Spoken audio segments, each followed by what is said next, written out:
Smoking causes cancer. Smoking kills. புகைப்பிடித்தல் புற்றுநோயை உண்டாக்கும் மற்றும் உயிரை கொல்லும். Consumption of alcohol is injurious to health. மது அருந்துதல் உடல் நலத்திற்கு கேடு. Be safe. Don't drink and drive. பாதுகாப்பாக இருப்பீர். மது அருந்திவிட்டு வாகனம் ஓட்டாதீர். ஹலோ நண்பர்களே, அனைவருக்கும் வணக்கம். நம்ம இன்னைக்கு பார்க்க போற சம்பவத்தை பார்க்கறதுக்கு முன்னாடி உங்ககிட்ட ஒரு விஷயத்த சொல்லிடலாம் அப்படின்னு இருக்கிறேன். நம்மளுடைய புதிய அமானுஷ கதைகள் சேனலுக்கு வரக்கூடிய அனைத்து நபர்களுக்கும் என்னுடைய அன்பார்ந்த நன்றிகள். நம்மளுடைய புதிய அமானுஷ கதைகள் சேனலை நிறைய பேர் சப்ஸ்கிரைப் பண்ணாம வீடியோ பார்த்துட்டு இருக்கீங்க.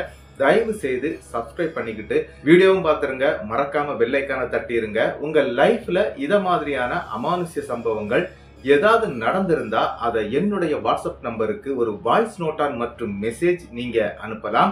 என்னுடைய வாட்ஸ்அப் நம்பரை டிஸ்கிரிப்ஷன்லயும் கொடுத்துருக்கிறேன், இந்த டிஸ்பிளேலையும் தெரியும். கண்டிப்பா ஃபாலோ பண்ணிக்கோங்க. வாங்க இன்னைக்குள்ள சம்பவத்துக்குள்ளாடி நம்ம போயிடலாம். ஒரு கதை சொல்லிட்டேன் சார். அதுல உனக்கு கதை கேட்டு பழகிடுச்சு, எனக்கு கதை சொல்லியே பழகிடுச்சு. நான் கதை சொல்றேன், நீ கேளு. இந்த சம்பவம் நடக்கக்கூடிய இடங்க அதாவது கேரளாவில் தாங்க. அதாவது பக்கத்து நாடான நம்மளுடைய அண்டை நாடு அப்படின்னு கூட சொல்லலாம்.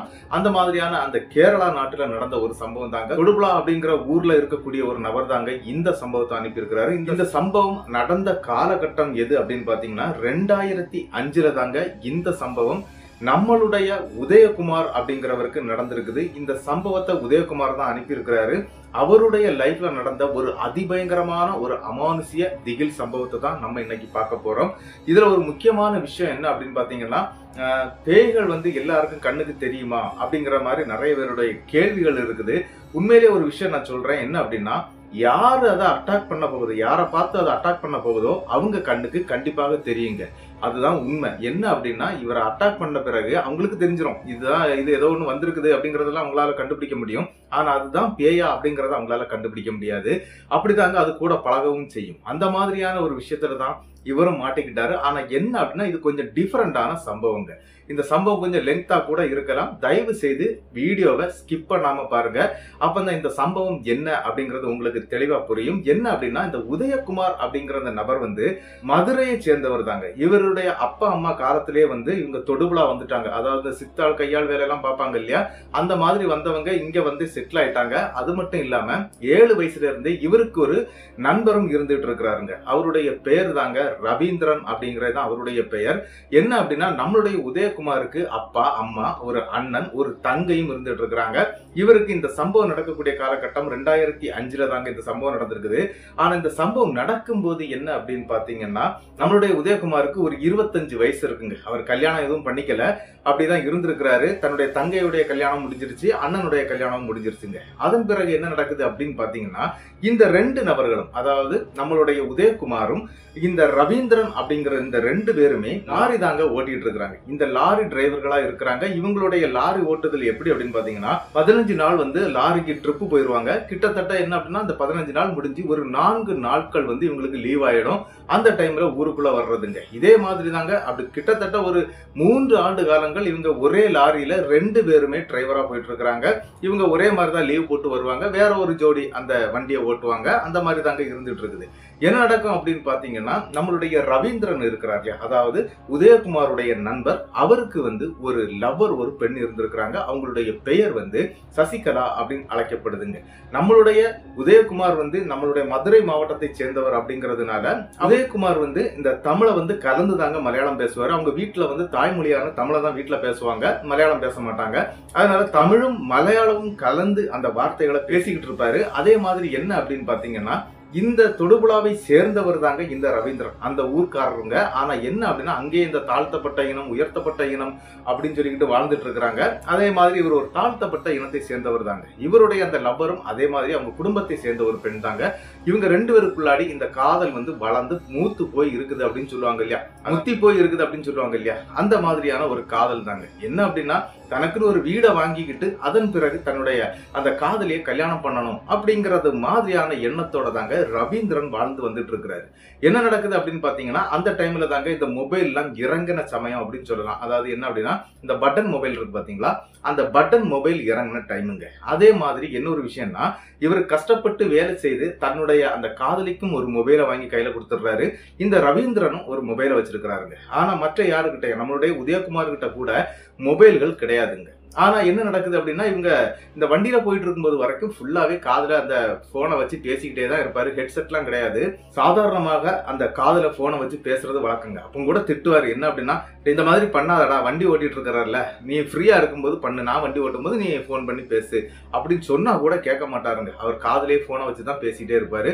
அப்படிதாங்க ஒரு நாள் நைட்டு இவங்க வண்டியில போயிட்டு இருக்காங்க, லாரியில போயிட்டு இருக்காங்க. அந்த டைம்ல என்ன ஆகுது அப்படின்னு பாத்தீங்கன்னா, இந்த மாதிரி காதுல வச்சு அவர் பேசிக்கிட்டே வந்துகிட்டு இருக்கிறாருங்க. அப்படி இவர் காதுல வச்சு பேசிட்டு இருக்கும் போதே இவர் சொல்றாரு, என்னடா இவ்வளவு நேரம் ஆகி அந்த பொண்ணு போனை வச்சுட்டு தூங்கலையா? ஏன்னா நைட்டு ஒரு 2 மணி இருக்குங்க. அந்த 2 மணிக்கு பேசிட்டு இருக்காங்க 2 பேரும். அந்த நேரத்தில் கத்துறாரு, நீ வந்து வண்டி நிப்பாட்டுறா, நான் ஓட்டுறேன், நீ வந்து இருந்து பேசு அப்படின்னு சொல்லிக்கிட்டு நம்மளுடைய உதயகுமார் தாங்க வண்டி ஓட்டுறாரு. அவர் அந்த பக்கத்துல போய் உட்கார்ந்துடுறாரு. அதாவது கிளீனர் சீட்டுல வந்து உட்கார்ந்துக்கிட்டு அவரும் கால் எடுத்து பேசிக்கிட்டே இருக்கிறாரு. சரிஞ்சுட்டு விட்டுறாங்க. ஒரு 3:30 மணி இருக்கும். அவ்வளவு நேரம் பேசிருக்கிறாங்க.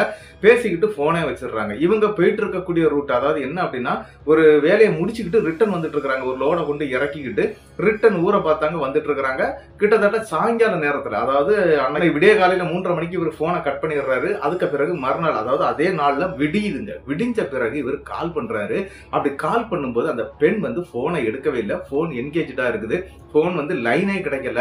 இவருக்கு என்ன பண்ணணும்னு தெரியல. என்னடா இது இந்த மாதிரி பண்ணிட்டு இருக்கிறா அப்படின்னு சொல்லி ரொம்ப டென்ஷன் ஆகிட்டே இருக்கிறாருங்க. சரிடா, நம்ம வீட்டுக்கு தானடா போறோம் அப்படின்னு சொல்லி உதயகுமார் சொல்றாரு. என்ன அப்படின்னா, நம்ம வீட்டுக்கு தானடா போறோம், ஒரு பிரச்சனை இல்லை, அங்க போய் பார்த்துக்கலாம், கொஞ்சம் சமாதானமா இரு அப்படின்னு சொல்லிக்கிட்டு இவங்க சாயந்தரம் கிட்டத்தட்ட ஒரு 6:30-7 மணி இருக்குங்க. வண்டியை கொண்டு கம்பெனியில ஒதுக்கி விட்டுறாங்க. விட்டுக்கிட்டு அங்க இருந்து பஸ் ஏறிதாங்க இவங்க வீட்டுக்கு வரணும். அதே மாதிரி பஸ் ஏறி வீட்டுக்கு வந்து சேர்றாங்க. வரும்போதே என்ன அப்படின்னா, இவங்களுக்கு பீடி, சிகரெட்டு, சரக்கு பழக்கம் எல்லாமே இருக்குது. அப்படி ஊருக்குள்ள வந்து இறங்குறாங்க. அப்படி ஊருக்குள்ள வந்து இறங்கும் போது ஒரு பேரதிர்ச்சியான ஒரு சம்பவம் அங்க நடந்துட்டு இருக்குது. என்ன அப்படின்னா, கிட்டத்தட்ட காலையில இந்த பெண் வந்து, அதாவது அந்த காதலி சசி இருக்காங்க இல்லையா, அவங்க வந்து இந்த கோயிலுக்கு போகக்கூடிய வழக்கம் இருக்குங்க. அங்க இருக்கக்கூடிய முதல் பஸ்ல ஏறி போயிடுவாங்க. அந்த மாதிரி அந்த ஊர்ல இருக்கக்கூடிய பஸ் ஸ்டாப்ல வந்து நின்று இருக்கிறாங்க. அந்த டைம்ல அவங்க சித்தப்பா குடும்பம், அதாவது நம்மளுடைய ரவீந்திரனுடைய சித்தப்பா குடும்பம் கார்ல வந்திருக்கிறாங்க. சரிம்மா வாமா, நாங்க கூட்டிட்டு போறோம் அப்படின்னு சொல்லிக்கிட்டு அந்த பொண்ணையும் வண்டியில ஏற்றி இருக்கிறாங்க. அப்படி வண்டி போன இடத்துல ஒரு பெரிய ஆக்சிடென்ட் ஆயிருதுங்க. அந்த ஆக்சிடென்ட்ல இந்த பெண் மட்டும் நிலை குறைந்த நிலைமையில இறந்தும் போயிடுறாங்க. அது மட்டும் இல்லாம இன்னொரு விஷயம் என்னன்னா, அந்த குடும்பத்தை சேர்ந்த வேற யாருக்கும் எந்த பிரச்சனையும் இல்லைங்க. இந்த பெண் மட்டும் தான் இறந்து போயிருக்கிறாங்க. அதுவும் இல்லாம என்ன ஆயிட்டு அப்படின்னாக்கி, உடனே ஹாஸ்பிட்டல் கொண்டு போயிருக்கிறாங்க. அங்க போன உடனே என்ன நடந்துச்சு அப்படின்னு பாத்தீங்கன்னா, இந்த பெண் இறந்துட்டாங்க அப்படிங்கறது மாதிரி அங்க இருந்து தகவல் வந்துருது. ஆனா இந்த இடத்துல அந்த மொபைல் மிஸ் ஆயிருதுங்க. அந்த வண்டி ஆக்சிடென்ட்ல வந்து இந்த மொபைல் மிஸ் ஆயிருது. அதை யாரோ எடுத்துட்டு வேற போயிடுறாங்க. அதனால இந்த மொபைல் எங்க இருக்குன்னு தெரியாததுனாலதான் நம்மளுடைய ரவீந்திரனுக்கு இந்த சம்பவமே தெரியாம இருந்திருக்குது. ஏன் அப்படின்னா, அந்த மொபைல் மிஸ் ஆனதுனாலங்க. என்ன நடந்துச்சு அப்படின்னு பாத்தீங்கன்னா, இவர் வந்து பாக்குறாரு. பார்க்கும்போது இந்த கூட இருக்கக்கூடிய பசங்க எல்லாம் கண்ணீர் அஞ்சலி போஸ்ட் ரெடி பண்ணி ஒட்டிட்டு இருக்கிறாங்களாம்.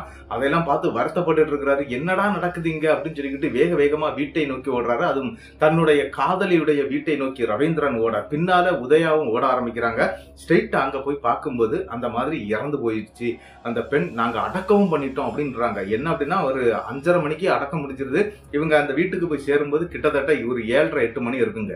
இதை கேட்டு அப்படி கதறி கதறி அழ ஆரம்பிச்சிடுறாரு. ஏன்னா அந்த தூரம் லவ் பண்ணிட்டு இருந்திருக்காங்க. கிட்டத்தட்ட சின்ன வயசுல இருந்து இந்த காதல் தொடங்கி இருக்குதுங்க. அதனால என்ன அப்படின்னா, அவரால் அதை பொறுத்துக்கிடவே முடியல. பயங்கரமா தேம்பி தேம்பி அழ ஆரம்பிச்சிடுறாரு நம்மளுடைய ரவீந்திரன்.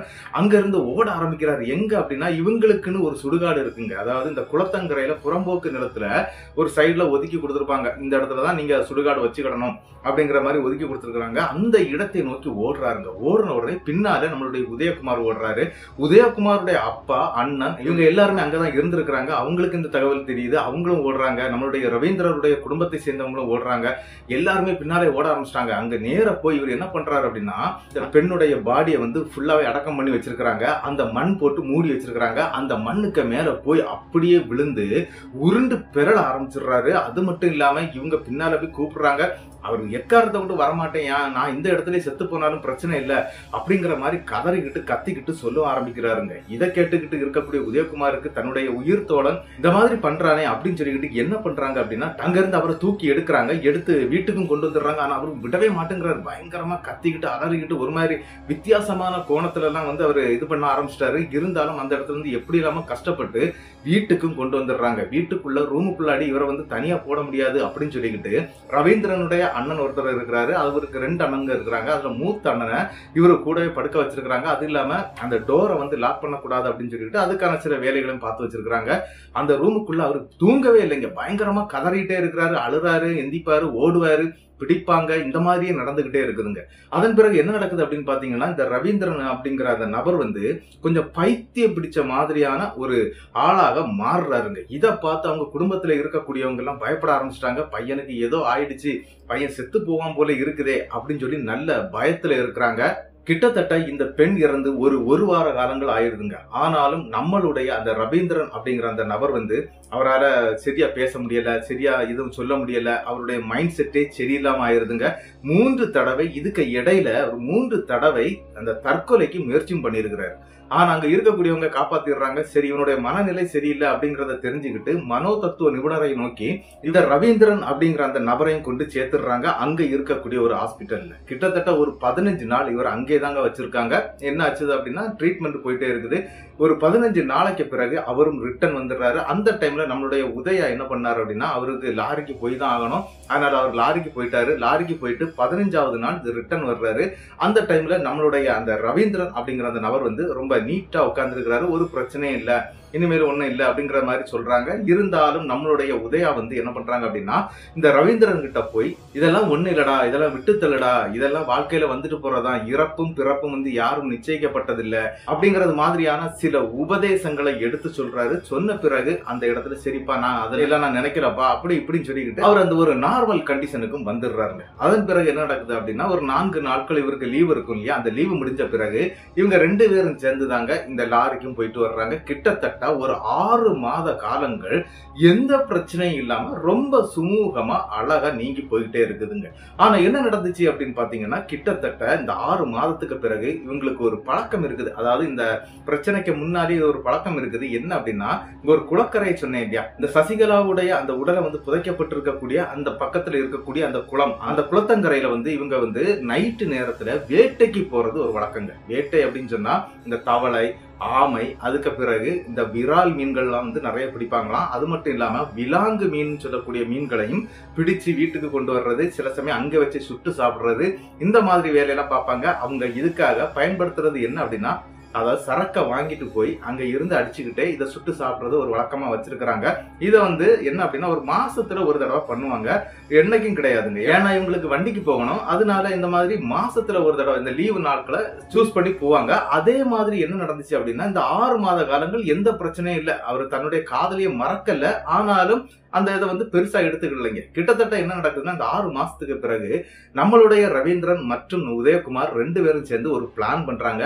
டே, இன்னைக்கு நைட்டு நம்ம வேட்டைக்கு போகணும் அப்படிங்கறது மாதிரி ஒரு பிளான் பண்ணிட்டு இருக்காங்க. அது வண்டி ஓட்டிட்டு இருக்கும் போதே இந்த பிளானிங் நடந்துட்டு இருக்குங்க. உடனே அந்த இடத்துல சரின்னு சொல்லி 2 பேரும் அதுக்காக செட் ஆயிடுறாங்க. சரிடா, முதல் நாள் நம்ம வீட்டுக்கு போய் தங்கிக்கிட்டு மறுநாள் சாயங்காலம், அதாவது மறுநாள் நைட்டு நம்ம போகலாம், அதுக்கான ஏற்பாடுகளை பண்ணிடலாம் அப்படின்னு சொல்லிக்கிட்டு அதே மாதிரி இவங்க அந்த இடத்துக்கும், அதாவது நள்ளிரவு நேரத்துல இந்த வேட்டைக்காக போறாங்க. முக்கியமா போறது எதுக்காக அப்படின்னு பாத்தீங்கன்னா, தவளை, பச்சை தவளை அப்படின்னு சொல்லுவாங்க. அந்த தவளையை பிடிக்கிறதா எங்களுக்கு மெயின் வேலை.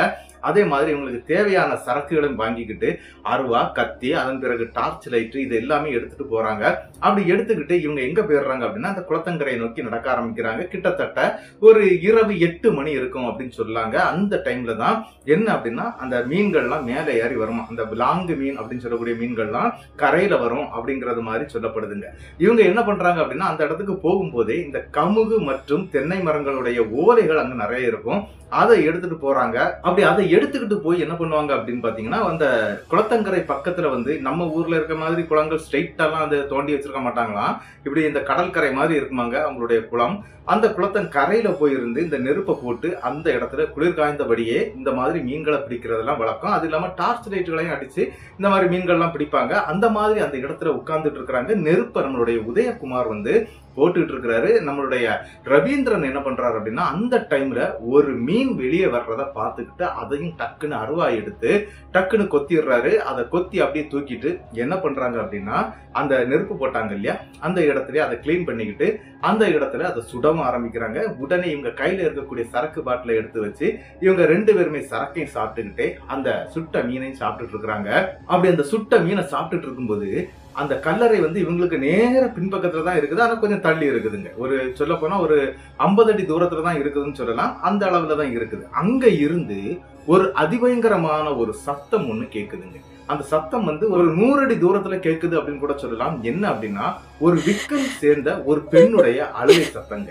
இந்த சத்தம் கேட்க ஆரம்பிச்ச உடனே நம்மளுடைய ரவீந்திரன் தான் என்னடா ஒரு மாதிரி சத்தம் கேக்குது பின்பக்கத்துல, இதுவரைக்கும் இந்த மாதிரி சத்தத்தை நான் கேட்டது இல்லையே அப்படிங்கிற மாதிரி அவர் சொல்றாரு. இல்லடா இது ஏதாவது காக்கா குருவி கொக்கு கூட இந்த மாதிரி சத்தம் கொடுக்கும், ஆந்த கூட இருக்கலாம்டா அப்படிங்கிற மாதிரி பேசிக்கிட்டே இவங்க அந்த சரக்கு சாப்பிட்டுக்கிட்டு அந்த மீனெல்லாம் சாப்பிட்டுட்டு இருக்கிறாங்க. மறுபடியும் அந்த சத்தம் கொஞ்சம் ஹெவியா கேட்க ஆரம்பிக்குது.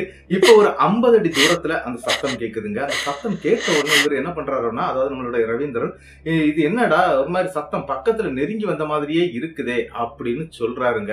அப்படின்னு சொல்லிக்கிட்டு அவர் அந்த பக்கமா திரும்பி பாக்குறாரு. அப்படி திரும்பி பார்க்கும்போது அங்க எதுவுமே தெரியலைங்க. ஆனா இந்த சத்தம் மெல்ல மெல்லமாக இவருடைய பக்கத்தை நோக்கி அவருடைய பின்பக்கத்தை நோக்கி வந்துட்டு இருக்கிறது மாதிரி நம்மளுடைய ரவீந்தர் வந்து ஃபீல் பண்ண ஆரம்பிக்கிறாரு. டே அந்த சத்தம் ரொம்ப என்ன டிஸ்டர்ப் பண்ணுதுடா அப்படிங்கிற மாதிரி நம்மளுடைய உதயகுமார் கிட்ட சொல்ல ஒண்ணு இல்லடா நான் போய் பார்த்துட்டு வர்றேன் அப்படின்னு சொல்லி டார்ச் லைட் அடிச்சுக்கிட்டு அப்படியே பாக்குறாருங்க.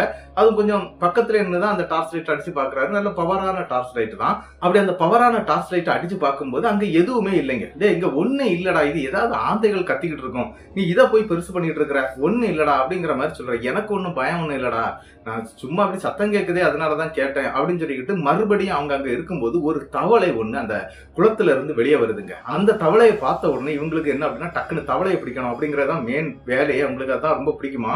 அந்த மாதிரி தவளையை டக்குன்னு அடிச்சு பிடிச்சிடவும் செய்யறாங்க. பிடிச்சி அதே இடத்துல அந்த நெருப்பிலே வாட்ட ஆரம்பிச்சிடுறாங்க. மிச்சம் இருக்கக்கூடிய சரக்கையும் இவங்க குடிச்சு தீர்த்துடுறாங்க, இந்த தவளையும் சுட்டு சாப்பிட்டபடி.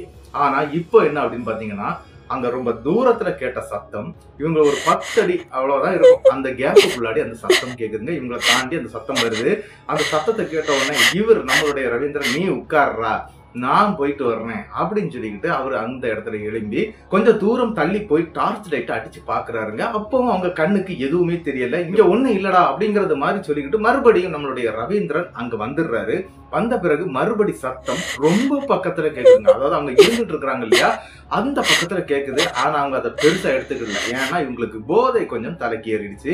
அதனால அதை பெருசா எடுத்துக்கல. அந்த நேரத்துக்கு மீனை தான் வருதான்னு பாருடா அப்படின்னு சொல்லிட்டு இருக்கவே இந்த ரவீந்திரன் அப்படிங்கிற அந்த நபர் வந்து திடீர்னு எனக்கு வயித்த கலக்கிற மாதிரி இருக்குடா, நான் போய் பாத்ரூம் இருந்துட்டு வர்றேன் அப்படின்னு சொல்லிக்கிட்டு அவர் ஒரு டார்ச் லைட்டை எடுத்துக்கிட்டு அந்த பின்பக்கத்துல இருக்கக்கூடிய இந்த கமுகு மற்றும் தென்னை மரம் தாங்க கூடுதலா இருக்குது அந்த ஏரியா பிள்ளாடி அவர் போறாருங்க. அவர் போறதை இவர் பார்த்துக்கிட்டே தான் இருக்கிறாரு. சரி அவன் உட்காந்துட்டு வரட்டும் அப்படின்னு நினைச்சுக்கிட்டு இவருங்க பார்த்துட்டு இருக்கும்போது ஒரு மீன் அந்த டைம்ல இவருக்கு மாட்டுது. அவருடைய தூண்டில் போட்டு வச்சிருக்கிறாரு. அந்த தூண்டில்ல மாட்டுது. அது ஒரு விரால் மீன் அப்படின்னு சொல்றாரு. அந்த விரால் மீனை வந்து வெளியே எடுத்து போட்டுக்கிட்டு பார்க்கும்போது அங்க டார்ச் லைட் அடிக்கடி எரியுது. அந்த டார்ச் லைட் தெரியவே இல்லைங்க. சரி வந்துருவோம் அப்படின்னு நினைச்சுக்கிட்டு இவர் அந்த இடத்துல உட்கார்ந்து இருக்கிறாரு. 10 நிமிஷம் ஆகுது, 20 நிமிஷம் ஆகுது, கடைசி அரை மணி நேரம் ஆயிடுது.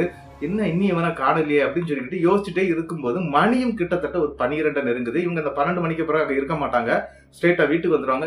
மணியும் 12 ஆகுது, இந்த பையனை காணலையே அப்படிங்கிறது மாதிரி எண்ணிக்கிட்டு இவர் என்ன பண்றாரு அப்படின்னா பின்பக்கம் திரும்பி பாக்குறாரு. அவரை காணவே இல்லை. இன்னும் வர்ற 3/4 மணி நேரத்துக்கு மேல ஆயிருதுங்க. இவர் என்ன பண்றாரு அப்படின்னா வேக வேகமா டார்ச் லைட் எடுத்துட்டு அந்த பக்கமா அப்படி நடந்து போறாருங்க. யாரு நம்மளுடைய உதயகுமார் நம்மளுடைய ரவீந்திரனை பார்த்து நடக்க ஆரம்பிக்கிறாரு. அவர் போன பாதையிலே போறாரு. அப்படி டார்ச் லைட் அடிச்சு பார்க்கும்போது ஒரு சம்பவத்தை அவர் கண்கொள்ளா காட்சியா பாக்குறாருங்க. என்ன அப்படின்னு பாத்தீங்கன்னா ஒரு வெள்ளை சேலை கட்டின ஒரு பெண்க, அந்த பெண் வந்து நம்மளுடைய ரவீந்தர் பக்கத்துல உட்கார்ந்து இருக்கிறாங்க. 2 பேரும் உட்கார்ந்து இருந்து பேசிக்கிட்டு இருக்கிறத இவரு பாக்குறாருங்க. இவர் பார்த்த உடனே என்ன அப்படின்னா இவனுக்கு இதே ஒரு ஜோலியா போச்சுதே, எப்ப பார்த்தாலும் எங்க போனாலும் எந்த பொண்ணையும் டக்குன்னு மடக்கிடுறான், சரி சரி அவன் வேலையை முடிச்சுட்டு வரட்டும் அப்படின்னு சொல்லிட்டு இவர் மறுபடியும் அந்த குளத்தை நோக்கி நடக்க ஆரம்பிக்கிறாரு. அப்பதான் ஒரு விஷயத்த நோட் பண்றாரு. என்ன அப்படின்னா அவன் கையில மொபைல் இல்ல, அவர் உடைச்சிட்டாரு அந்த மொபைல் ஆவேசத்துல. அந்த காதலி இறந்தாங்க இல்லையா அதை நினைச்சு வேகத்துல உடைச்சு போட்டாரு. அப்படி உடைத்ததுனால அந்த மொபைல் அவர் கையில இல்ல. அப்ப இந்த பெண் எப்படிங்க வந்திருப்பா, அதுவும் இந்த நேரத்துல நைட்டு 12 மணிக்கு இந்த பெண் எப்படிங்க வந்திருப்பா அப்படிங்கிற ஒரு டவுட் அப்பந்தாங்க அவருக்கு வருது. உதயகுமார் உடனே திரும்பிடுறாரு. தன்னுடைய நண்பர் இருக்கக்கூடிய அந்த பகுதியை பார்த்து திரும்பி அந்த டார்ச் லைட் அடிக்கிறாருங்க. அப்படி டார்ச் லைட் அடிக்கும் போது இந்த தடவை அவர் பாக்குறது ஒரு வித்தியாசமான கோலத்தங்க. என்ன அப்படின்னு பாத்தீங்கன்னா, ரவீந்தர் கீழே படுத்திருக்கிறாரு. அவருடைய இடது காலை வந்து அந்த பெண் வந்து வலது கையால தூக்கி பிடிச்சுக்கிட்டு அப்படியே நிக்கிறாங்க. அதை அவர் பாக்குறாரு.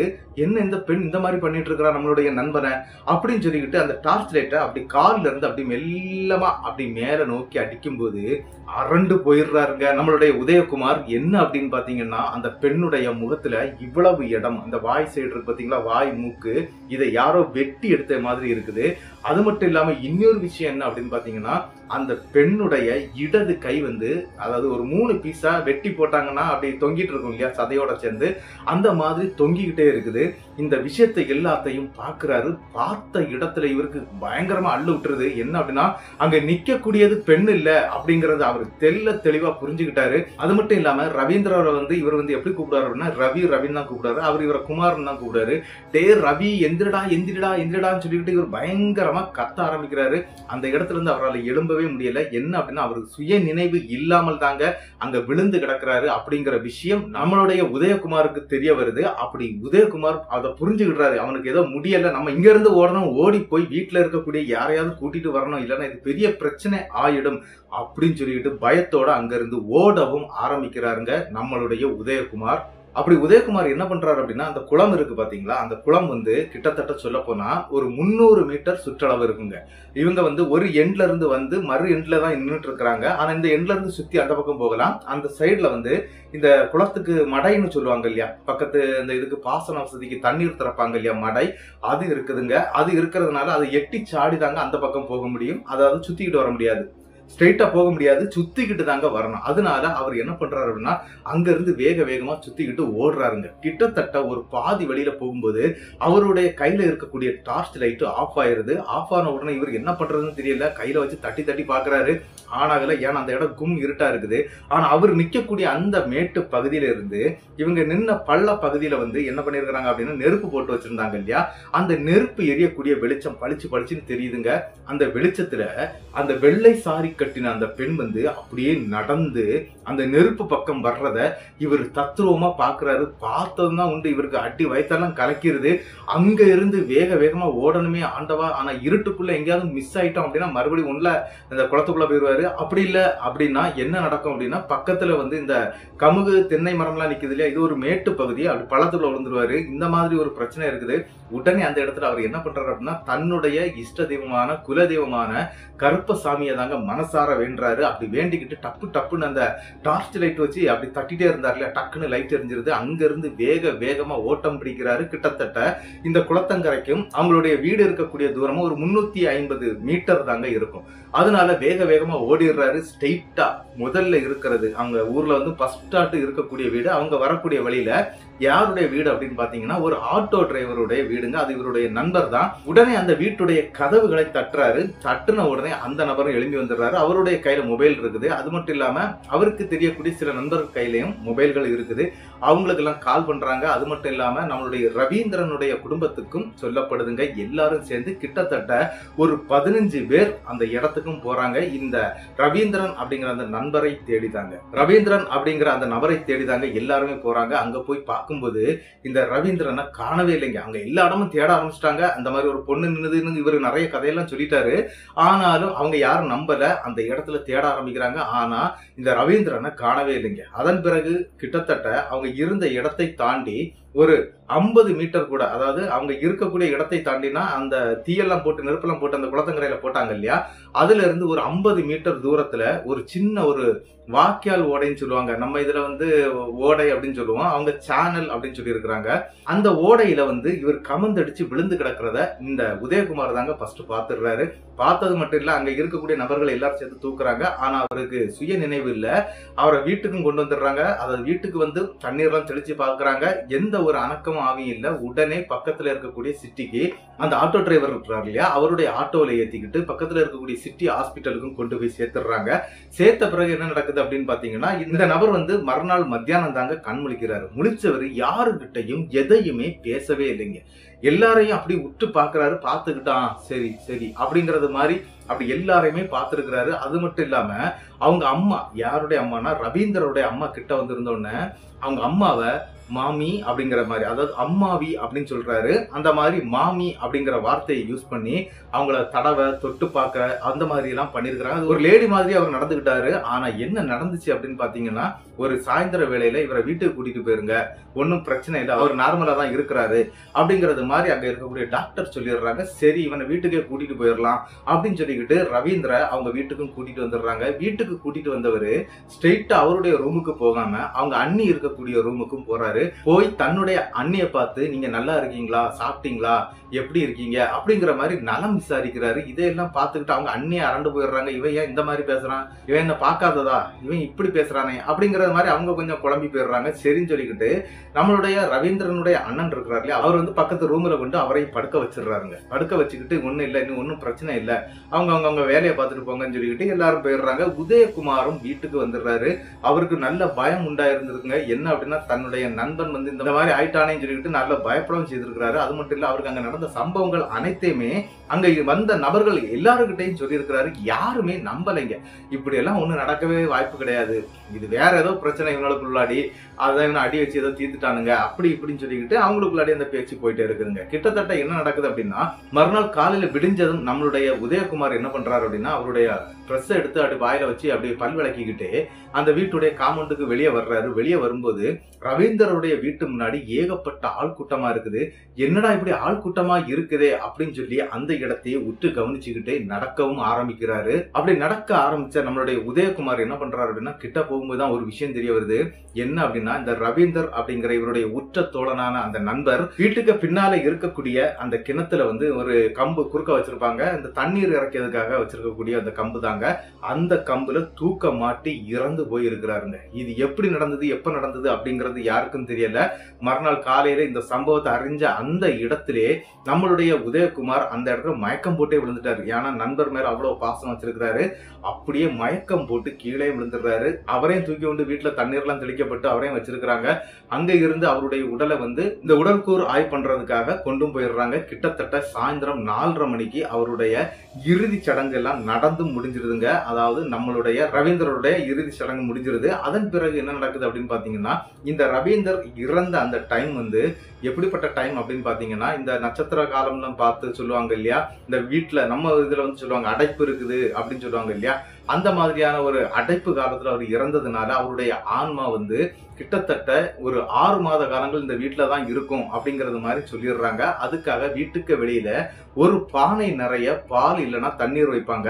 அதே மாதிரி அவங்க வீட்லயும் இந்த கலையம், பச்சை மண் கலையம் அப்படின்னு சொல்றாங்க, அதுல முத நாள் பாலை ஊத்தி வெளியே வச்சிடுறாங்க. அதன் பிறகு எந்த பிரச்சனையும் அங்க நடக்கல, அப்படி சுமூகமா தாங்க போயிட்டு இருக்குது. ஆனா என்ன நடந்துச்சு அப்படின்னா, இந்த சம்பவம் முடிஞ்சு, அதாவது நம்மளுடைய ரவீந்தருடைய அடக்கம் முடிஞ்சு 3வது நாள் காரியம் எடுத்து முடிச்சிடுறாங்க. இந்த 16வது நாள் காரியம்னு சொல்லுவோம் இல்லையா, அதை அப்பவுமே எடுத்து முடிச்சிடுறாங்க. ஏன்னா நிறைய பேருக்கு வேலைக்கு போகணும், இப்படி இருந்துட்டே இருக்க முடியாது அப்படிங்கறதுனால எடுத்து முடிச்சிடுறாங்க. முடிச்ச பிறகு என்ன நடக்குது அப்படின்னு பாத்தீங்கன்னா, கிட்டத்தட்ட 4வது நாள் நம்மளுடைய உதயகுமார் லாரிக்கு போயே ஆகணும். ஆனா அவருக்கு இந்த பிரச்சனைனால கொஞ்சம் மைண்ட் டிஸ்டர்பா இருந்துட்டு இருந்திருக்கிறாரு. இருந்தாலும் பரவாயில்ல, நம்ம வேலைக்கு போயிடலாம் அப்படின்னு நினைச்சிட்டு இருக்கக்கூடிய அன்னைக்கு நைட்டு தாங்க ஒரு அதிபயங்கரமான சம்பவம் நம்மளுடைய உதயகுமாருக்கு நடக்குது. என்ன அப்படின்னு பாத்தீங்கன்னா, உதயகுமார் அவங்க வீட்டுடைய ஜன்னல் பக்கத்துல தாங்க படுத்திருப்பாரு, அது அவருடைய ரூம்ல.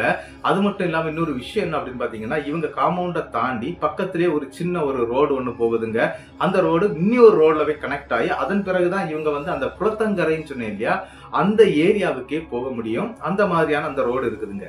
கிட்டத்தட்ட நள்ளிரவு ஒரு 12:30 மணி இருக்குங்க. அந்த நேரத்துக்கு அந்த விளையாட்டு வந்த நம்மளுடைய ரவீந்தர், அதாவது அவருடைய ஆன்மா அந்த இடத்துல இவருடைய ஜன்னல் கதவுகளை தட்டுதுங்க.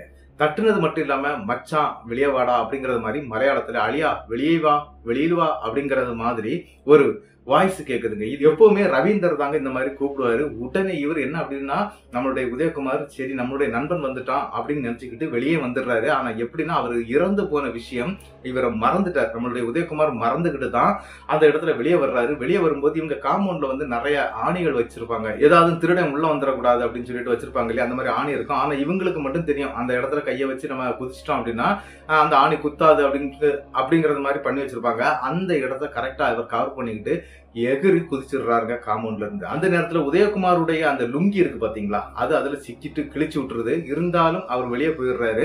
வெளியே போய் தன்னுடைய நண்பன் கிட்ட பயங்கரமா பேசிட்டு இருக்காரு. எங்கடா போன உன்ன நான் இவ்வளவு நேரம் தேடிட்டு தான் இருந்தேன் அப்படி இப்படின்னு சொல்லி பேசிக்கிட்டே வாடா என் கூட அப்படின்னு சொல்லிக்கிட்டு அந்த நண்பர் வந்து கூட்டிட்டு போறாரு. ஒரு முக்கியமான விஷயம் இருக்குதுடா வாடா அப்படின்னு சொல்லி கூட்டிட்டே போறாருங்க. இவரும் பின்னாலே பேசி பேசி தன்னுடைய நண்பர்கிட்ட எப்பவும் பேசுற மாதிரி பேசிக்கிட்டே போறாரு. இவர் பீடி சிகரெட் பழக்கம் இருக்கிறதுனால இவரும் பீடி பத்த வைக்கிறாரு. அதே மாதிரி இவரும் ஒரு பீடி எடுத்து அவருக்கு கொடுக்க அவரும் பத்த வைக்கிறாரு. ரெண்டு பேரும் நடக்க ஆரம்பிச்சிடுறாங்க. அந்த ரோடு வந்து இன்னொரு ரோட்ல போய் ஜாயிண்ட் ஆகும் அப்படின்னு சொன்னேன் இல்லையா, அந்த இடத்துக்கிட்ட போகும்போது புல்லட்ல, அதாவது ஒரு டீசல் புல்லட் அப்படின்னு சொல்லப்படுதுங்க. அப்படி ஒரு புல்லட்ல அந்த ஊரை சேர்ந்த ஒரு பெரிய ஒரு ஆளுன்னு சொன்னாங்க. அந்த நபர் வந்துட்டு இருக்கிறாரு. நள்ளிரவு 12 மணிக்கு ஏதோ ஒரு யாத்திரைக்கு போயிட்டு அவரு ரிட்டர்ன் வந்துட்டு இருக்கிறாரு. அவர் வந்து என்ன பண்றாரு அப்படின்னா அந்த புல்லட்டை கொண்டு வரும்போது அந்த லைட் வெளிச்சத்துல நம்மளுடைய உதயகுமார் மட்டும் அந்த ரோட்ல அப்படி பேசி பேசி நடந்துட்டு இருக்கிறத பாக்குறாரு. இவன் என்னடா இங்க நடந்து போறான், இது ஏரியா மோசமாச்சுது என்ன அப்படின்னா அந்த இடத்தை தாண்டிட்டார். அந்த ரோட தாண்டிட்டா அதன் பிறகு இந்த குளத்தங்கரைக்கு தாங்க போகணும். ஆனா அவர் அந்த இடத்துல வரும்போது இந்த புல்லட் வந்ததுனால அந்த இடத்துல டே நில்லுடா அப்படின்னு சொல்லிக்கிட்டு அந்த பெரிய மனுஷன் கத்த அந்த இடத்துல நம்மளுடைய உதயகுமார் நின்றுறாரு. நின்னுகிட்டு என்னென்ன இப்ப வர்றீங்க அப்படின்னு சொல்லிட்டு உதயகுமார் கேட்க அந்த இடத்துல அவர் கேட்கிறாரு, இந்த டைம்ல நீ இங்க எங்க போற அப்படின்னு கேட்கும்போது, இல்ல என்னுடைய நண்பன் ரவீந்திரன் தான் கூட வந்துட்டு இருக்கிறான், அவன் தான் ஏதோ விஷயத்துக்கு கூட்டிட்டு போறான் அப்படின்னு சொல்லிட்டு கையை நீட்டுறாருங்க. அப்படி கையை நீட்டும் போது அங்க யாருமே இல்ல. டே லூசு பயல உனக்கு மண்டைக்கு அறிவு இல்லையா அப்படிங்கிற மாதிரி அவர் கத்துறாருங்க. என்னன்னு சொல்லி திரும்பி பார்க்கும்போது அங்க ரவீந்தர் இல்லைங்க. அந்த நேரத்துல தாங்க சொல்றாரு, டே ரவீந்திரன் தான்டா இறந்துட்டானடா, அவன் இறந்து இன்னைக்கு 4 நாள் ஆக போகுது அப்படின்னு சொல்லி கத்துறாருங்க. கத்துன உடனே இவருக்கு அப்பந்தாங்க ஞாபகம் வருது, ஆமா நம்மளுடைய நண்பன் இறந்துட்டான் இல்ல அப்படின்னு சொல்லிட்டு வாடா வந்து வண்டியில ஏறுறா அப்படின்னு சொல்லிட்டு கத்துறாருங்க. உடனே இவரும் வண்டியில ஏறுறாரு. அந்த நபர் அதே முடுக்கு விளையாட்டு அவங்க வீட்டுக்கு முன்னால கொண்டு போய் வண்டியை நிப்பாட்டுறாரு. நிப்பாட்டிக்கிட்டு நீ யாரையும் எழுப்பாத, வந்த வழியை பார்த்து, அதாவது உள்ள போய் பின்வாசல் வழியா தானே நீ வந்த, அந்த பின்வாசல் விளையாட்டு வீட்டுக்குள்ள போயிடு, ஆனா வீட்டுல யாருக்கிட்டையும் எதையும் சொல்லாத அப்படின்னு சொல்லிக்கிட்டு அவரும் அங்க இருந்து கிளம்பிடுறாருங்க. அப்படி அந்த நபர் கிளம்பி போயிடுறாரு. இவரும் அந்த வீட்டுக்கு பின்வாசல் விளையாட்டு உள்ள வந்துடுறாரு. உள்ள வந்து யாருக்கும் தெரியாம, அவங்க வீட்டுல இருக்கக்கூடிய யாருமே முழிக்கலைங்க.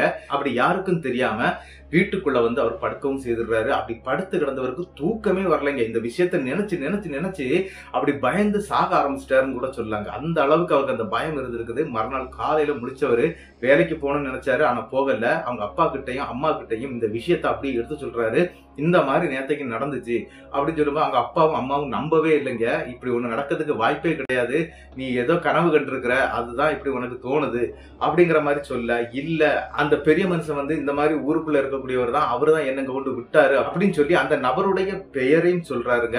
இதையெல்லாம் கேட்டுக்கிட்டு ஒருவேளை உண்மையா இருக்குமா பொய்யா இருக்குமா அப்படின்னு சொல்லிக்கிட்டு அவங்களுக்குள்ளே ஒரு டவுட் தான். அந்த நேரத்துல தான் தன்னுடைய லுங்கி அந்த ஆணியில சிக்கி அப்படி கீறி போச்சது இல்லையா, கிழிஞ்சிருச்சு இல்லையா, அந்த விஷயத்த சொல்றாரு. அந்த ஆணியை கொண்டு போய் காட்டுறாரு. அங்க போகும்போது இந்த லுங்கியுடைய அந்த நூல்கள் வந்து அதுல சிக்கிக்கிட்டு இருக்கிறதையும் அவங்க பாக்குறாங்க. சரி இது நடந்தது உண்மைதான் போல இருக்குதே அப்படின்னு சொல்லிட்டு இருக்கவே இந்த டீசல் புல்லட்டுடைய சத்தம் கிட்டத்தட்ட ஒரு 8 மணிக்கு கேக்குதுங்க. அவங்க வீட்டுடைய அந்த ரோட்டு மேல கேக்குது. உடனே இவங்க என்ன பண்றாங்க, சரி அந்த ஆள் வந்துட்டு இருக்கிறாரு போல இருக்குது, அவர்கிட்டே கேட்டலாம் அப்படின்னு சொல்லிக்கிட்டு இவங்க எல்லாருமே சேர்ந்து அந்த கேட்டை ஓபன் பண்ணிக்கிட்டு வெளியே போயிடுறாங்க. வெளியே போய் அந்த நபரும் வர்றாரு. அவரை கையை காட்டி நிப்பாட்டி நேத்துக்கு என்னப்பா நடந்துச்சு அப்படின்னு சொல்லி கேட்கும்போது அவர் சொல்லி என்ன நடந்துச்சு எனக்கு ஒண்ணும் தெரியாது அப்படிங்கிறாரு. என்னடா நீதான்டா கொண்டு விட்டுட்டு போனதாட்டி என்னுடைய மகன் சொல்லிட்டு இருக்கிறான். அப்போ நம்மளுடைய உதயகுமார் அந்த இடத்துல விஷயத்த சொல்றாரு, அண்ணே நீங்க தானே என்ன கொண்டு விட்டீங்க அப்படின்னு சொல்லும்போது, இல்லப்பா நான் நேத்துக்கு வெளியே போகல, என்னுடைய புல்லட்டுடைய ஃப்ரண்ட் வீல் பஞ்சர் ஆயிடுச்சு, இப்பதான் ரெடி பண்ணி கொடுத்தான் மெக்கானிக்கு, இப்பதான் வண்டி எடுத்துட்டே நான் வெளியே வர்றேன் அப்படின்னு அவர் ஒரு குண்டை தூக்கி போடுறாருங்க. அரண்டு போயிடுறாங்க. அப்ப புல்லட்ல வந்தது யாரு அப்படிங்கிற ஒரு கேள்வி அந்த இடத்துல அவங்களுக்கு நிலவிக்கிட்டு தாங்க இருக்குது. சரின்னு சொல்லிக்கிட்டு அந்த நபரை அனுப்பிடுறாங்க. சரிடா நீ இனிமேல் வீட்டை விட்டு வெளியே போகாத அப்படிங்கறது மாதிரி பேசிடுறாங்க. வேலைக்கு போயிட்டு வீட்டுக்கு வந்துரு அப்படின்னு சொல்லும்போது இவருக்கு வேலைக்கு போகக்கூடிய அந்த மனசு வந்து இடம் கொடுக்கவே இல்லைங்க. அப்படியே வீட்டிலேயே உட்கார்ந்து இருக்கிறாரு. கிட்டத்தட்ட அந்த பிரச்சனை நடந்த பிறகு அவருக்கு அந்த மனசுக்குள்ள தன்னுடைய நண்பன் இந்த மாதிரி வந்துட்டு போன அந்த விஷயங்கள் தாங்க மனசுக்குள்ளே ஓடிக்கிட்டே இருக்குது. என்னடா பண்றது, இவன் இந்த மாதிரி எல்லாம் பண்ணிட்டு இருக்கிறானே, நம்மள வந்து இந்த மாதிரி ஏதாவது தொந்தரவு பண்ணுவானா இல்ல மறுபடியும் வருவானா அப்படிங்கிற ஒரு எண்ணத்திலேயே வீட்டிலே தான் இருந்துட்டு இருக்கிறாரு. கிட்டத்தட்ட 2 நாட்கள் ஆகிடுது. அதன் பிறகு என்ன நடக்குது அப்படின்னா இன்னொரு நைட்டுங்க நன்றாக தூங்கிக்கிட்டு இருக்கிறாரு நம்மளுடைய உதயகுமார். ஆனா அவருக்கு ஒரு அதிபயங்கரமான ஒரு கனவு ஒண்ணு வருதுங்க. என்ன அப்படின்னு பாத்தீங்கன்னா, தன்னுடைய அந்த நண்பர், அதன் பிறகு நண்பனுடைய காதலி சசி மற்றும் ரவீந்திரன், இவங்க 2 பேரும் அவருடைய வீட்டு ரூமுக்குள்ளாடி அவர் படுத்திருக்கக்கூடிய கட்டில் பக்கத்துல உட்கார்ந்து இருக்கிறாங்க.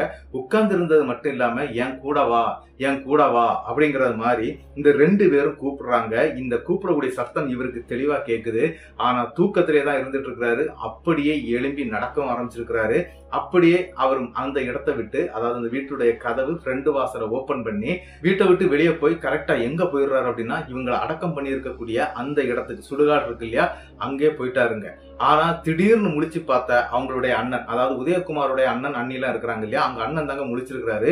முழிச்சு பார்த்தவர் தன்னுடைய தம்பி வீட்டுல இல்ல, அதுவும் டோர் திறந்து இருக்குது, மின் டோரும் திறந்து இருக்குது, கேட் வரைக்கும் திறந்த வேணிக்கு இருக்குது, ஏதோ பண்ணிட்டான் அப்படிங்கிற ஒரு பயத்துல எல்லாரையும் எழுப்புறாரு. பக்கத்துல இருக்கக்கூடிய தன்னுடைய மைத்துனர், அதன் பிறகு நிறைய பேர் இருக்கிறாங்க அவங்களுடைய குடும்பத்தை சேர்ந்தவங்க, அவங்கள எல்லாருமே கூப்பிட, அதாவது தமிழ்நாட்டை சேர்ந்தவங்க இவங்க. முக்கியமாட்டு இந்த விஷயத்தை நீங்க மனசுல வச்சுடுங்க, தமிழ்நாட்டை சேர்ந்தவங்க தான் இவங்க எல்லாரும். என்ன நடக்குது அப்படின்னா, எல்லாருக்கும் கால் பண்ணி சொல்ல அவங்க எல்லாருமே கிளம்பி கிட்டத்தட்ட ஒரு 10-15 பேர் கரெக்டா எங்க வந்துடுறாங்க அப்படின்னா, இந்த சுடுகாட்டை நோக்கி தாங்க வர்றாங்க. இங்க வரும்போது என்ன அப்படின்னா, இந்த சசிகலா மற்றும் ரவீந்திரர் 2 பேருடைய உடலும் பக்கத்துல தாங்க அடக்கம் பண்ணப்பட்டிருக்குது. ஏன்னா 2 பேரும் காதல் பண்ணி தானே இருந்தாங்க, அதுக்கு பிறகு இறந்துட்டாங்க அப்படிங்கிற ஒரு இதுல அப்படியே அடக்கம் பண்ணிட்டாங்க. அதனுடைய சென்டர் பகுதியில நம்மளுடைய உதயகுமார் படுத்திருக்கிறாரு.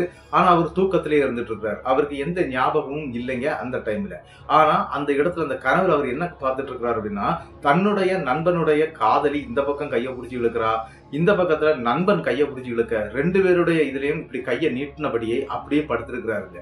என்ன நடக்குது அப்படின்னா, இந்த வந்த நபர்கள் எல்லாரும் சேர்ந்து அந்த இடத்துல இருந்து உதயகுமாருக்கு முகத்துல அந்த குளத்துல இருந்து தண்ணீரை கொண்டு வந்து தெளிக்கப்பட்டு அங்க இருந்து தூக்கிட்டு வந்துடுறாங்க. என்ன அப்படின்னா, அவரால் நடக்கவே முடியல, கை கால் எல்லாமே இழுக்கப்பட்ட நிலைமையில, அதாவது இந்த வலிப்பு வந்தா இழுக்கும் இல்லையா, அந்த மாதிரி இருந்திருக்கிறாரு. அங்க இருந்து கஷ்டப்பட்டு தாங்க வீட்டுக்கும் கொண்டு வந்துடுறாங்க. வீட்டுக்கு கொண்டு வந்த பிறகுதான் இவங்க ஒரு விஷயத்த நம்புறாங்க. என்ன அப்படின்னா, இந்த மாதிரி இந்த சம்பவம் நடக்கிறது உண்மை, இந்த பையனை அவங்க ஆக்கிரமிப்பு பண்ணியிருக்கிறாங்க அப்படிங்கிற விஷயத்த தெரிஞ்சுக்கிட்டு அந்த இடத்துல நம்மளுடைய உதயகுமாருடைய அப்பா என்ன பண்றாருன்னா, அங்க இருக்கக்கூடிய, அதாவது திருசூர் வந்திருக்கிறாரு. திருசூர்ல இருந்து ஒரு பெரிய மாந்திரிகர், அதாவது நம்பூதிரின்னு சொல்லுவாங்க, அந்த மாதிரியான ஒரு ஆளை கூட்டிக்கிட்டு அந்த ஊருக்கும் வந்து சேர்றாருங்க.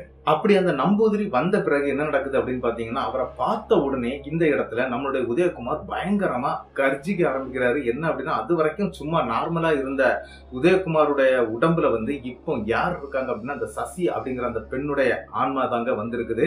அவர் உள்ள வீட்டுக்குள்ள வரும்போதே அது கத்த ஆரம்பிச்சிருது. அவர் அனுப்புங்க, இங்க இருந்து போக சொல்லுங்க அப்படிங்கறது மாதிரி எல்லாம் கத்த ஆரம்பிச்சிருக்கிறாரு நம்மளுடைய உதயகுமார். உடனே அந்த நம்பூதிரி என்ன பண்ணிட்டாரு அப்படின்னா, சில பல மாந்திரீக பூஜைகளை அந்த இடத்துல அவரு சரி பண்றாரு. அப்படி பண்ணும்போது என்ன நடந்துச்சு அப்படின்னு பாத்தீங்கன்னா, உதயகுமாருடைய உடலுக்குள்ள இருக்கக்கூடிய சசிகலாவுடைய ஆன்மா தாங்க முதல்ல பேசுது. என்ன அப்படின்னா, அன்னைக்கு அவங்க சாக வேண்டிய பெண்ணே கிடையாது. ஏன்னா அவங்களுடைய லைஃப்ல நிறைய அனுபவிக்க வேண்டியது இருந்தது. அதையெல்லாம் தாண்டி அவங்களுடைய மரணம் நடந்ததுனால அந்த ஆன்மா கீழே தாங்க இருந்துட்டு இருக்குது. அது யாருக்காக அப்படின்னா, ரவீந்தருக்காக தாங்க இருந்திருக்குது. அதனால ரவீந்தர் வந்த உடனே எங்க போயிட்டாரு, அந்த கல்லறையை தேடி போய் விழுந்து அழலாம் ஆரம்பிச்சிட்டாரு இல்லையா. அந்த மாதிரி பண்ணும் போதே அவருடைய உடலுக்குள்ளாடி நான் வந்துட்டேன், ஆனா என்ன அப்படின்னா, எனக்கு ஒரு பாதி இடமும் இவனுக்கு ஒரு பாதி இடம், அதாவது உதயகுமாருக்கு ஒரு பாதி இடமும் அவனுடைய மனசுல கொடுத்து வச்சிருக்கிறான். அதனால என்ன நடந்துச்சு அப்படின்னா, ரவீந்திரரை எப்படியாவது என் கூட அழைச்சிட்டு போகணும், என்னுடைய ஆன்மா உலகத்துக்கே நான் அவனை கூட்டிட்டு போகணும், நாங்க 2 பேரும் அங்க சந்தோஷமா இருக்கணும் அப்படின்னு நினைச்சுதான் ரவீந்திரனுடைய உடலுக்குள்ள போய் அவரை தற்கொலை பண்ண வச்சதாட்டு அந்த சம்பவத்தை அப்படியே எடுத்து சொல்லுதுங்க. இதெல்லாம் கேட்டு அரண்டு போயிடுறாங்க. அது மட்டும் இல்லாம இந்த உதயகுமார் அப்படிங்கிற இந்த நபரை நம்மளுடைய ரவீந்தர் ரொம்பவே நேசிச்சிருக்கிறாரு. அதாவது இந்த காதலியை எவ்வளவு நேசிச்சாரோ அதே அளவுக்கு நம்மளுடைய உதயாவையும் அவர் நேசிச்சிருக்கிறாரு. அப்படி நேசிச்சதுனால இவனையும் கூட கூட்டிட்டு போயிடணும் அப்படின்னு நினைச்சுதான் இந்த மாதிரி நம்மளுடைய உதயாவுடைய உடம்புக்குள்ளாடி வந்ததாட்டு, அதுவும் 2 பேரும் வந்திருக்கிறதாட்டு அந்த இடத்துல சொல்லுதுங்க அந்த சசிகலாவுடைய ஆன்மா. இதை கேட்டு அரண்டு போன அவங்க வீட்டுக்காரங்க என்ன பண்றாங்க அப்படின்னா, திட்ட ஆரம்பிச்சிட்டாங்க. அதாவது நீங்க எல்லாம் இப்படி எல்லாம் பண்ணலாமாடா, நீங்க தப்பு பண்ணினீங்க, அது உங்களோட முடிஞ்சு போச்சுது, என் மகன் என்ன தப்பு பண்ண, அவனை எதுக்கு இந்த மாதிரி இழுத்துட்டு போகுதுன்னு நினைக்கிற அப்படின்னு சொல்லி திட்டவே ஆரம்பிச்சிருக்கிறாங்க. இருந்தாலும் அந்த மாந்திரிகர் என்ன பண்றாரு அப்படின்னா, ரவீந்திரருடைய ஆன்மா வர வச்சிருக்கிறாரு. அப்படி வந்த இடத்துல ரவீந்திரருடைய ஆன்மா என்ன சொல்லுது அப்படின்னு பாத்தீங்கன்னா, இந்த மாதிரி தான் நானும் நினைச்சேன், என் கூட என் நண்பனை கூட்டிட்டு போகணும், நாங்க 3 பேரும் சேர்ந்தே இருக்கணும் அப்படிங்கறது மாதிரி நினைச்சேன். அதனாலதான் அவனை நான் பிடிச்சேன் அப்படிங்கிற மாதிரி அந்த இடத்துல ரவீந்திரருடைய ஆன்மாவும் சொல்லியிருக்குதுங்க. ஆனா ரவீந்திரருடைய ஆன்மா அந்த இடத்துல இன்னொரு விஷயத்தையும் சொல்லிட்டு போயிருது. என்ன அப்படின்னா, இனிமேல் நான் என்னுடைய நண்பனை தொந்தரவு பண்ண மாட்டேன் அப்படிங்கறது மாதிரி சொல்லிட்டு போயிருது. ஆனா இந்த சசிகலாங்கிற அந்த பெண்ணுடைய ஆன்மா கண்டிப்பா இவனை நான் கூட்டிட்டு தான் போவேன், அதுல நீங்க யாரும் தடுக்க முடியாது அப்படிங்கிற மாதிரி பயங்கரமா கர்ஜனை எல்லாம் பண்ணிருக்குது. ஆனா அந்த மாந்திரிகர் என்ன பண்ணிட்டாரு அப்படின்னா, இந்த சசிகலாவுடைய ஆன்மாவை பச்சை மண்கரையத்துல அடைச்சிடுறாரு. அடைச்சது மட்டும் இல்லாம அந்த கல்லறை தோட்டம், அதாவது அந்த குளத்தங்கரை பக்கத்துல இருக்கக்கூடிய அந்த சுடுகாட்டுல கொண்டு போய் அதை புதைக்கவும் செய்திடுறாரு. அதனால அந்த 2 ஆன்மாக்களும் அங்க அடங்கி போயிருதுங்க. ஆனா இன்னொரு விஷயம் என்ன அப்படின்னா, அந்த மாந்திரிகர் தாங்க இதை எடுத்து சொல்றாரு. என்ன அப்படின்னு பாத்தீங்கன்னா, இந்த புல்லட்ல கொண்டு ஒரு நபர் விட்டார் இல்லையா, அவர் மறுநாள் கேட்டதுக்கு சொன்னார் இல்லையா, எனக்கு தெரியாது அப்படின்னு சொன்னார் இல்லையா, அந்த புல்லட்ல கொண்டு விட்டது யாரு அப்படிங்கறது மாதிரி ஒரு கேள்விய அந்த இடத்துல கேக்குறாங்க. அதாவது அந்த மாந்திரிகர் கிட்ட கேக்குறாங்க. அப்படி அந்த மாந்திரிகர் சில ஞான திருஷ்டிகள் மூலம் அதை பார்த்திருக்கிறாரு. அப்படி பார்த்தவர் என்ன சொன்னார் அப்படின்னா, உங்களுடைய குல தெய்வமான அந்த கருப்பசாமி தான் இந்த மாதிரி புல்லட்ல தன்னுடைய, அதாவது உதயகுமாரை அந்த இடத்துல காப்பாத்தி உங்க வீட்லயும் கொண்டு விட்டுட்டு போனது அப்படிங்கிற ஒரு விஷயத்த சொல்லும்போது அங்க இருக்கக்கூடியவங்களுடைய உடல் எல்லாம் புல்லரிப்பு ஏற்பட்டு அப்படியே ஒரு திகைச்சு போயிடுறாங்க. என்ன அப்படின்னா, கருப்பசாமி புல்லட்ல வந்தாரா அப்படின்னு. உண்மையிலே அவர் வந்திருக்கிறாரு. இவன் நம்மளுடைய உதயாவும் அந்த வண்டியில, அதாவது கருப்பருடைய பின்னாலே உட்கார்ந்து அந்த வீடு வரைக்கும் வந்ததும் எல்லாமே உண்மைதாங்க. அப்படி அந்த விஷயத்த அவர் சொல்றாரு. யாரு சொல்றாரு அப்படின்னா, நம்மளுடைய வந்த மாந்திரிகர் சொல்றாருங்க. இதை கேட்டுக்கிட்டு அரண்டு போயிடுறாங்க. ஐயோ, நம்ம இப்படி ஒரு தெய்வத்தை கைக்குள்ள வச்சுக்கிட்டு எங்கெல்லாம் ஓட வேண்டிய இருக்குது அப்படிங்கறது மாதிரி எல்லாரும் பூரிப்படைஞ்சிருக்கிறாங்க. அந்த இடத்துல மாந்திரிகர் ஒரு விஷயத்த சொல்றாரு, எந்த காவல் தெய்வமா இருந்தாலும் அவங்களுக்கு சேர வேண்டிய படிய அவங்களுக்கு சேர்த்துருங்க, அப்பந்தான் அந்த காவல் தெய்வங்களும் உங்களுக்கு உதவும் அப்படிங்கறது மாதிரி அந்த இடத்துல இந்த சம்பவத்தை சொல்லி முடிச்சுட்டு அந்த மாந்திரிகர் அங்கிருந்து கிளம்பிடுறாருங்க. இந்த சம்பவம் தாங்க நம்மளுடைய உதயாவுடைய லைஃப்ல ஒரு பேர் அதிர்ச்சியான சம்பவமா நடந்து முடிஞ்சிருக்குது. இந்த சம்பவத்தை அனுப்பி தந்த உதயாவுக்கு என்னுடைய பெரிய நன்றிகளை நான் சொல்லிக்கிறேன்.